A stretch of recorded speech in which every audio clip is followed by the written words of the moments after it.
News 8 is your local election headquarters, and the race for Congress in Connecticut's 1st congressional district got a new candidate today. Let's go live to West Hartford. Our News 8 political reporter Mike Cerulli is there live. Mike. Good evening to you, Darren. The state representative Jillian Gilchrest, a Democrat from right here in West Hartford, announced today she is joining 3 other Democrats who are all taking aim at the incumbent Democrat, Congressman John Larson. Gilchrest pitched. She says she's an experienced state legislator with progressive bona fides, and she says it's time for a change. Today, I am proud to announce that I am running for Congress to represent the people of Connecticut's 1st District. Standing under the late August sun in her politically influential hometown, Jillian Gilchrest made it official. She's jumping into the 5-way race for the congressional district, which encompasses Hartford, West Hartford, and many of their neighboring communities. Gilchrest was first elected to the state legislature in 2018 after doing the same thing she now hopes to do in next year's election, topple a longtime incumbent in her own party. I first ran for office because I wasn't willing to wait to bring the change Connecticut needed. I feel that same urgency today.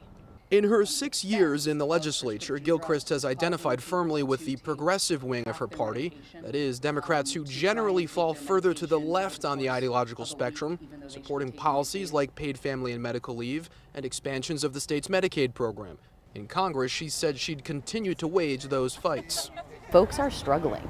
Their wages are too low for the cost of living.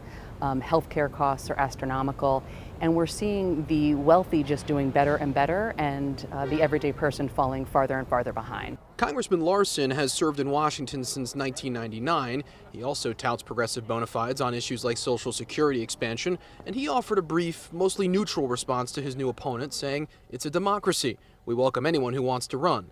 I'm focused on fighting Trump and doing the work for the people of this district every day."